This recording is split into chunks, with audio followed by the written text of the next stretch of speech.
হাসিনাকে ফেরত দিলে ভারতেরই লাভ, জেদ ধরে পুরো বাংলাদেশ হারাচ্ছে দিল্লি। দক্ষিণ এশিয়ার ভূ রাজনীতিতে আজ আক্ষরিক অর্থেই এক নতুন ইতিহাস রচিত হচ্ছে।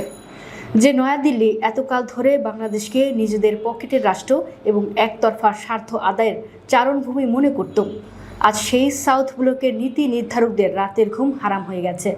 ঢাকা ও দিল্লির কূটনৈতিক আকাশে এখন একটিমাত্র প্রশ্নই সবচেয়ে বড় হয়ে বাজছে, ভারত বাংলাদেশ সম্পর্ক কি সত্যিই এখন কেবল একজন পতিত ও পলায়নপর ব্যক্তিকে ঘিরেই আটকে গেছে?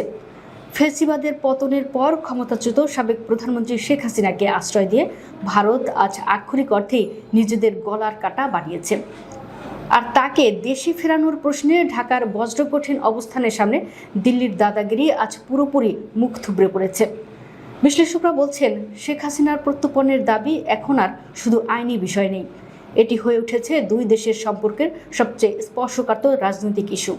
দেশের রাজনৈতিক দলগুলো এবং সাধারণ মানুষ স্পষ্ট করে দিয়েছে, গণহত্যাকারীকে বাংলাদেশে ফেরত না আনা পর্যন্ত ভারতের সঙ্গে বড় কোনো সমঝোতা বা স্বাভাবিক সম্পর্ক গ্রহণযোগ্য নয়।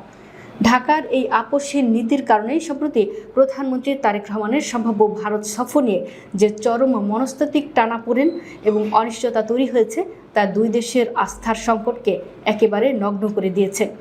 দিল্লি হয়তো ভাবছে সমস্যা শুধু একজন ব্যক্তিকে নিয়ে, কিন্তু বাস্তবতা হলো শেখ হাসিনা ইস্যুর আড়ালে ভারতের বিরুদ্ধে বাংলাদেশের মানুষের দশকের পর দশক জমে থাকা ক্ষোভ এখন আগ্নেয়গিরির মতো বিস্ফোরিত হচ্ছে। সীমান্তে ফেলানির মতো নিরীহ মানুষের প্রাণহানি, ভিসা নিয়ে সাধারণ মানুষকে হয়রানি, বাণিজ্য ঘাটতি এবং তিস্তা চুক্তির মতো দীর্ঘদিনের বেইমানি আজ নতুন রাজনৈতিক বাস্তবতায় সামনে চলে এসেছে। সবচেয়ে বড় বিপদের ঘণ্টা বাজছে গঙ্গা পানি বণ্টন চুক্তি নিয়ে। ৩০ বছর মেয়াদী এই চুক্তির মেয়াদ শেষ হওয়ার সময় ঘনিয়ে এসেছে। জলবায়ু পরিবর্তন ও পানির ন্যায্য হিস্সার প্রশ্নে ঢাকা এবার স্পষ্ট জানিয়ে দিয়েছে, দিল্লির সাথে আর কোনো নতজানু চুক্তি নয়, এবার টেবিলে বসে চোখে চোখ রেখে দর কষাকষি হবে। ভারতের মাথা ব্যথা এখন বহুগুণ বাড়িয়ে দিয়েছে ঢাকা বেজিং ওয়াশিংটন সমীকরণ।